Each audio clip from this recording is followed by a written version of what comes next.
Welcome back to the Quiet Mind Astrology Podcast. My name is Jeremy Devins, and today is a quick episode before I go into my silent retreat. And we're going to talk about what's happening this week from October 20th, 2023.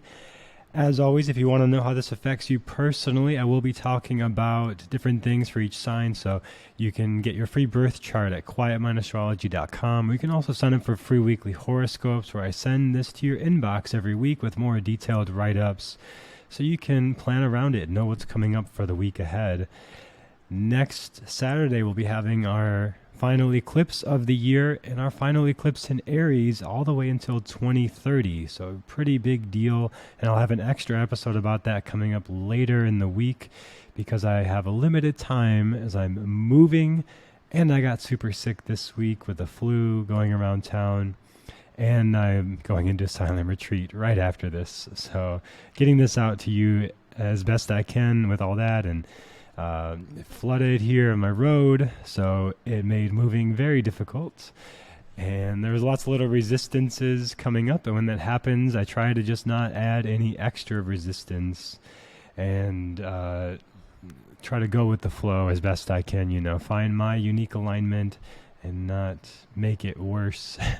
But sometimes that happens, even when you are feeling in alignment, everything's feeling pretty good. There's challenges that come up. And I know a lot of people going through challenges right now, a lot of compassion for that. And hopefully this helps you get some perspective of what's going on and how you can work with it. For me, the sun is very strong in my chart, and the sun is debilitated right now. And there's all this energy in Libra, which is quite different than things in my chart. So this is for me in particular, a challenging time right now, but just on a personal level. I know there's a lot more happening on a global level that's very significant. And I'll just say that I hope for peace for all people involved in the situations around the world. And I am just way out of my depth talking about anything to do with the Middle East. I don't know anything about it, and I have no authority to comment on that. But I do have authority to say that I hope that in some way, peace prevails in that situation.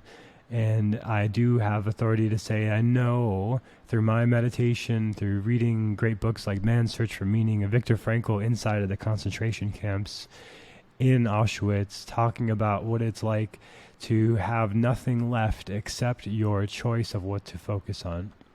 So no matter how dire circumstances are, we always have that choice of where we put our attention and how we choose to interpret what's happening to us. And that makes a huge difference. And he saw that the people who survived that were not taken away, but the people who were left there and they did end up surviving had this sense of choice and how they interpreted events, even in the worst circumstances. So we always do have that choice. And that's what I like to emphasize here on the podcast, is that everything can have a positive, negative, or neutral expression, just like every atom in your body has a proton, electron, and neutron. So if you notice the negative expression of a transit happening, look to what are the possible positive expressions and choose to emphasize those. That's how I use astrology, and that's how I recommend using it. And I will say that inside the Vedic Astrology Mentorship, we're having a blast. It's an amazing group. Lots of really great conversation and exchange there. And the next one will be opening next year. So if you missed out this time, it will come around next year as well. And the next big event I'll be offering will be the Mindful New Year program in December. So more on that coming up later in the year. Right now, we are in the Navaratri festival. If you are a Hindu and just have awareness of the Hindu festivals, as this is the origin culture of the Vedic astrology I share of Jyotish. So in the Navaratri festival, we're celebrating the 9 goddesses over 9 days, Nava meaning 9. And this is a time that's often used for slowing down, honoring your unique cycles, listening to your body. So if you feel like you need to slow down a bit this week, that you may be feeling that as well. A very auspicious time in general when celebrating the goddesses. And that aligns as well with what's happening with the stellium in Libra. So Libra is this kind of listening to what is fair and right and just energy that we now have happening here, which hopefully can have a positive influence on what's happening in the Middle East. But I do like to focus mostly on the personal level, if that's where you have the most influence. And if you look to your birth chart where the number 7 is, if you're watching the video on YouTube, it'll be up later today because this will upload slowly here today. But if you, the number 7, when you look at the North Indian chart, that's the sign of Libra. And right now there are 4 grahas there, Ketu, Sun, Mercury, and Mars. And if you look at your own chart, whether you have planets there or not, you can imagine those 4 are there right now.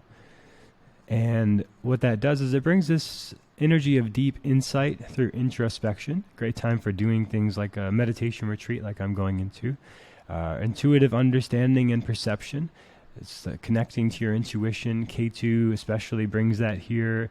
Mercury brings the intelligence with that. With Chitra also, all of this being in Chitra, it's this divine architect energy of potential and creativity. There's a lot of creative thinking with unique ideas. There's a potential for spiritual exploration, an ability to detach from ego-driven pursuits. Now that all of this is here, not just the Mars and Ketu. So there's also an interest in mystical and metaphysical topics and things that do with personal growth and transformation like this that are in some way helping you in your relationships and helping you in connection with others. There's a deep capacity for self-discovery and transformation during this time. I should say, by the way, how long is this transit going on? October 18th until November 5th. So a few weeks here, this is going on, all these energies. And there's determination in pursuing personal goals. So if there is something you want to get done, especially after the Navaratri, in a few days from today, like October 23rd or so, that will be a very favorable, more favorable energy there. Focus on inner growth over material gains. It's an aptitude for innovative problem solving, an articulate and persuasive kind of communication that you can have at this time. And then, as always, there is a possible positive and negative expression. So on the unfavorable side, there can be a tendency towards scattered thoughts, a potential for mental agitation, impulsiveness leading to conflicts, which, of course, we're seeing in the Middle East. But again, on a personal level, you can check your impulsivity when conflicts arise. And the Libra sort of approach with this would be to let cooler heads prevail and have more of a conversation about it. There's a need for maintaining practicality. There's a guard against becoming too detached. That's something that you need to watch for. Or you could become too detached and maybe even project that on others and see them as too detached. Watch for hasty decision making. There's a potential for disruptions or setbacks. Avoid excessive self-criticism. And that's harsh energy that can happen here with Sun and Mars, Ketu together. And then Mercury, the way you talk to yourself. Very important to be intentional with that.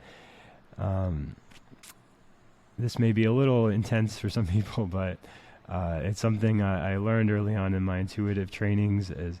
You can almost immediately tell how somebody talks to themselves by their face. So that's all I'll say for now. But self-talk has a huge impact on our appearance. Potential for disruptions or setbacks that can happen during this transit. You want to avoid the self-criticism, like I mentioned, and you want to balance spontaneity with stability. So, especially in relationships, prioritizing the health and connection in the relationship. So that's our look at the big transit, the Stellium in Libra happening this week. And then real briefly, before I wrap up, and I need to go today in this quick episode, is that on Tuesday, October 24th, the sun will move from Chitra to Swati Nakshatra. So if I just move forward on the chart, there we go, October 24th, sun in Swati. And that just shifts the energy a little bit inside of Libra, where the sun in Swati brings us enhanced diplomacy and adaptability in relationships, increased focus on self-improvement and personal growth, favorable for networking and forming new partnerships, especially business partnerships. And there could be a risk for indecision or scattered focus. There could be a tendency to be overly influenced by others. And there's a potential for conflicts in personal relationships to be addressed here. And those are the big energy shifting this week. Now, next week, of course, we'll have the lunar eclipse and the full moon on Saturday, October 28th. I'll do an extra episode just about that and go sign by sign for that. And then we'll talk about what's happening for November when the nodes shift. Now, some astrologers are talking about the nodes already shifted in October, but that's based on the mean node of Rahu and Ketu. And we do start to feel those energies happening already, but the full shift of the true nodes happens next month. And I use the true nodes, the true placements as best I can here on this podcast based on what we actually see in the sky. So hopefully this is helpful for you in navigating your energies this week and finding your unique alignment. No more readings available for October, very limited for the rest of the year, but you can go quietmindastrology.com. If you want to book a one-to-one reading, there is still a limited space for 2023. And I hope you have a great week. Look forward to sharing more with you next time on the Quiet Mind Astrology Podcast.